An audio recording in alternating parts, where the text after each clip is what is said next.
شروع اللہ کا نام لے کر جو بڑا مہربان نہایت رحم والا ہے۔ اے پیغمبر صلی اللہ علیہ وآلہ وسلم،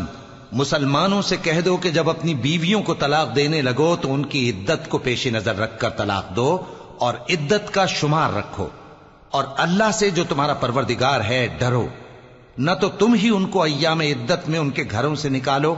اور نہ وہ خود ہی نکلیں، ہاں اگر وہ کھلی بے حیائی کریں تو اور بات ہے، اور یہ اللہ کی حدیں ہیں، اور جو اللہ کی حدوں سے تجاوز کرے گا وہ اپنے آپ پر ظلم کرے گا۔ اے طلاق دینے والے، تجھے کیا معلوم شاید اللہ اس کے بعد رجعت کی کوئی سبیل پیدا کر دے۔ پھر جب وہ اپنی میعاد یعنی عدت ختم ہونے کے قریب پہنچ جائیں تو یا تو ان کو اچھی طرح سے زوجیت میں رہنے دو یا اچھی طرح سے علیحدہ کر دو، اور اپنے میں سے 2 منصف مردوں کو گواہ کر لو، اور اے گواہو اللہ کے لیے درست گواہی دینا۔ ان باتوں سے اس شخص کو نصیحت کی جاتی ہے جو اللہ پر اور روز آخرت پر ایمان رکھتا ہے، اور جو کوئی اللہ سے ڈرے گا وہ اس کے لیے رنج و غم سے نجات کی صورت پیدا کر دے گا، اور اس کو ایسی جگہ سے رزق دے گا جہاں سے اس کو وہم و گمان بھی نہ ہو، اور جو اللہ پر بھروسہ رکھے گا تو وہ اس کے لیے کافی ہوگا۔ اللہ اپنے کام کو جو وہ کرنا چاہتا ہے پورا کر دیتا ہے۔ اللہ نے ہر چیز کا اندازہ مقرر کر رکھا ہے۔ اور تمہاری طلاق والی بیویاں جو حیض سے نا امید ہو چکی ہوں، اگر تم کو ان کی عدت کے بارے میں شبہ ہو تو ان کی عدت 3 مہینے ہے، اور جن کو ابھی حیض نہیں آنے لگا ان کی عدت بھی یہی ہے۔ اور حمل والی عورتوں کی عدت وضع حمل یعنی بچہ جننے تک ہے،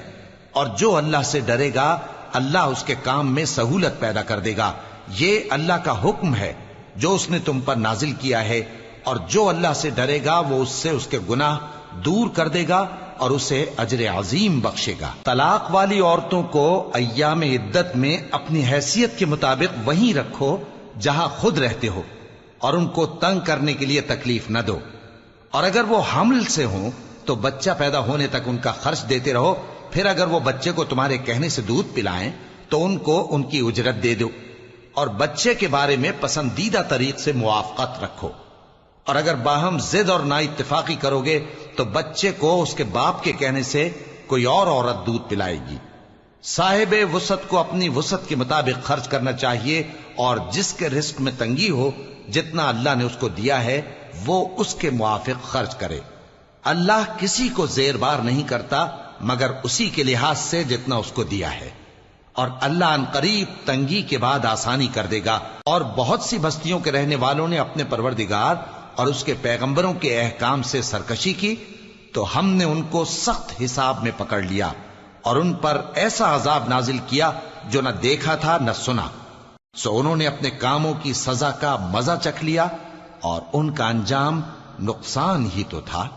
اللہ نے ان کے لیے سخت عذاب تیار کر رکھا ہے۔ تو اے عقل والو جو ایمان لائے ہو، اللہ سے ڈرو۔ اللہ نے تمہارے پاس نصیحت بھیج دی ہے، یعنی ایسے پیغمبر جو تمہارے سامنے اللہ کی واضح آیتیں پڑھتے ہیں، تاکہ جو لوگ ایمان لائے اور عمل نیک کرتے رہے ہیں ان کو اندھیروں سے نکال کر روشنی میں لے آئیں، اور جو اللہ پر ایمان لائے گا اور عمل نیک کرے گا وہ ان کو جنتوں میں داخل کرے گا جن کے نیچے نہریں بہ رہی ہیں، وہ ہمیشہ ہمیشہ ان میں رہیں گے۔ اللہ نے ان کے لیے کیا خوب رزق رکھا ہے۔ اللہ ہی تو ہے جس نے 7 آسمان پیدا کیے اور ویسی ہی زمینیں بھی، ان میں اللہ کا حکم اترتا رہتا ہے تاکہ تم لوگ جان لو کہ اللہ ہر چیز پر قادر ہے، اور یہ کہ اللہ اپنے علم سے ہر چیز کا احاطہ کیے ہوئے ہے۔